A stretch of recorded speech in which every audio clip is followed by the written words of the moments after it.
இந்து மதம் அது பேசுகிற ஆன்மீகம் வேறு, சங் பரிவார்கள் பேசுகிற இந்துத்துவா என்பது வேறு. சிவபெருமானின் திருவிளையாடலை பேசக்கூடியதல்ல, மகாவிஷ்ணுவின் தசாவதாரத்தை பேசக்கூடியதல்ல, பரமாத்மா ஜீவாத்மா என்கிற ஆத்மா கொள்கைகளை பற்றி பேசுவதல்ல. தனிமைப்படுத்துவது என்கிற அரசியல் தான் பல தலைமுறைகளாக இருந்து வருகிறது. அந்த கோட்பாட்டில் இருந்து தங்களை மீட்டுக் கொள்ள வேண்டும். அதில் போய் சிக்கிக் கொள்ளக்கூடாது, சாதிய கட்டமைப்புக்குள் சிக்கிக் கொள்ளக்கூடாது, மத அரசியலுக்குள் சிக்கிக் கொள்ளக்கூடாது. ஒன்றே ஒன்றுதான் இந்துத்துவா என்பதனுடைய பொருளை புரிந்து கொள்ள வேண்டும். சங் பரிவார்கள் கையில் எடுத்திருக்கிற இந்துத்துவ அரசியல் பார்ப்பனர்களை பாதுகாப்பதற்கான ஒரு பாதுகாப்பு வளையம், அது தனிமைப்படாமல் தங்களை தற்காத்துக் கொள்வதற்கான ஒரு சூது சூழ்ச்சி, அது அரசியல் தந்திரம், அது டிப்ளமசி.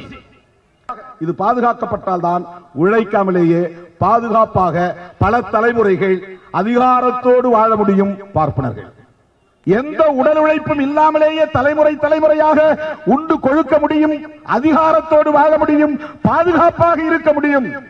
ஒரு சாதிவரியன் கூட ஒரே ஒரு பாப்பா இருந்தாலும் போய் மிரட்ட மாட்டான், அடிக்க மாட்டான், உதைக்க மாட்டான். நீ 500 குடும்பம் இருந்தா கூட உன் வீட்டை வந்து ராத்திரில கொளுத்திட்டு ஓடிடுவான்.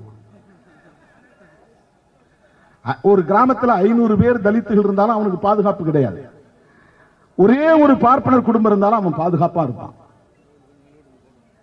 எந்த ஆபத்தும் அவனுக்கு நிகழாது. அவ்வளவு பெரிய சேஃப்டி அண்ட் செக்யூரிட்டி, ஒரு ப்ரொடெக்ஷன், ஒரு பாதுகாப்பை எது தந்திருக்கிறது என்றால் சனாதன தர்மம் தந்திருக்கிறது. இந்த வர்ணாசிரம தர்மம் என்கிற கோட்பாடு தந்திருக்கிறது.